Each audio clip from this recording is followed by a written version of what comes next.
I'm going to read the definition and it's given in details. এটা ডিটেইলসে দেয়া আছে, তো আমি একটু ডেফিনেশনটা পড়তেছি। Religious indoctrination is the process of imparting religious beliefs to a person, often through an authoritarian figure, in a way that discourages critical examination of beliefs. It involves the forceful or manipulative imposition of a single point of view, limiting an individual's ability to think and choose for themselves, which can be done through methods like conditioning, pressure, or the deliberate slanting of information. কথাটা হলো বাংলাতে এবার বুঝিয়ে বলছি। ধর্মীয় মতবাদ, এই religious ইন্ডক্ট্রিনেশনের বাংলাটা হচ্ছে ধর্মীয় মতবাদ আর কি। ধর্মীয় মতবাদ হলো একজন ব্যক্তির উপর ধর্মীয় বিশ্বাস স্থাপন করার প্রক্রিয়া, প্রায়শই একজন কর্তৃত্ববাদী ব্যক্তিত্বেরই মাধ্যমে এমনভাবে বিশ্বাস স্থাপন করা যে বিশ্বাস স্থাপন করার মাধ্যমে এবং তার মাথায় সেটা ঢোকানোর মাধ্যমে সমালোচনামূলক পরীক্ষা বা সমালোচনা করার, সেই মতবাদটাকে সমালোচনা করার মতো কোনো ক্যাপাসিটি যাতে না থাকে এমন অবস্থায় নিয়ে যাওয়া, এবং যে কোনো রকমের সমালোচনাকে, যে কোনো রকমের প্রশ্ন করাকে সম্পূর্ণভাবে নিরুৎসাহিত করা।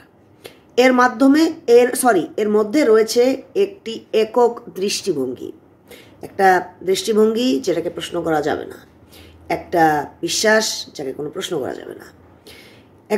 এর মধ্যে রয়েছে একটি একক দৃষ্টিভঙ্গি জোরপূর্বক বা কৌশলগতভাবে যাকে আরোপ করা হয় একজন ব্যক্তির উপরে, এমনভাবে আরোপ করা হয় যে সেই ব্যক্তি নিজের জন্য চিন্তাভাবনা বা নিজে থেকে কোনো কিছু চিন্তাভাবনা এবং নির্বাচন করা ক্ষমতা হারিয়ে ফেলে, বা তার সেই নির্বাচন করা এবং চিন্তাভাবনা করার ক্ষমতাটা সীমিত হয়ে আসে। মানে সে ক্রিটিক্যাল থিঙ্কিং করতে পারে না, সে যৌক্তিক চিন্তা করতে পারে না। রিলিজিয়াস ইন্ডক্ট্রিনেশন যে ব্যক্তির সাথে হয়ে থাকে, এটা এক ধরনের কন্ডিশনিং। মানে থাকে না যে আমরা একটা জিনিসকে একরকম বানায় ফেলি, এটাকে কন্ডিশনিং বলে। এই কন্ডিশনিং ধর্মীয় মতবাদটা চাপ প্রয়োগের মাধ্যমে হয়ে থাকে এবং ইচ্ছাকৃতভাবে কোনো তথ্যকে বিকৃত করে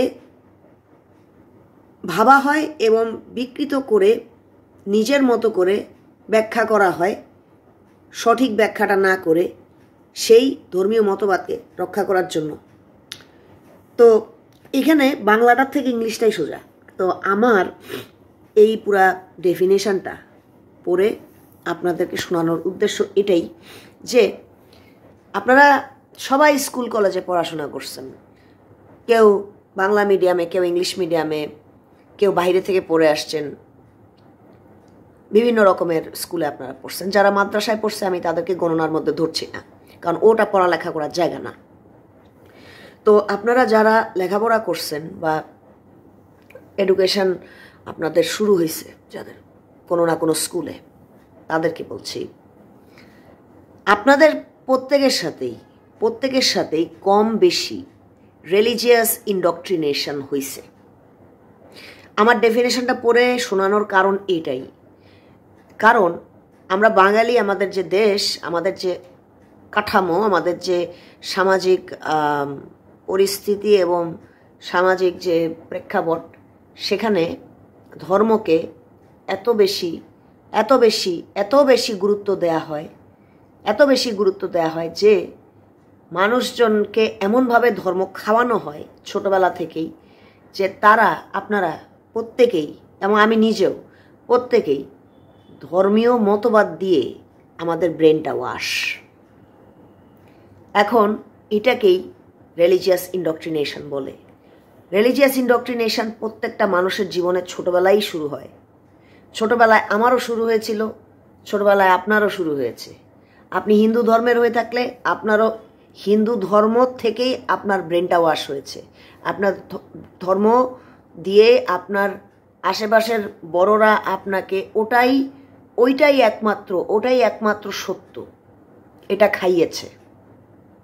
আপনি যখন অনেক ছোট, যখন আপনার বয়স 5 কি 6, আমার ক্ষেত্রে, আরেকজনের ক্ষেত্রে, মুসলমান ঘরের মানুষের ক্ষেত্রে, আমাদেরকেও আমরা বয়স যখন 3 কি 4, 4 কি 5, 5 কি 6, আমরা যখন কথা বলা শিখি তখন থেকেই আমাদেরকে হিজাব করতে বলা হয়, তখন থেকেই আমাদেরকে আল্লাহ খোদার নাম শেখানো হয়, তখন থেকেই আমাদের শেখানো হয় ইসলামই একমাত্র সত্য, আর বাকি কোনো কিছুই এত জাস্ট ইসলামই সত্য, ইসলামের পথটাই সত্য।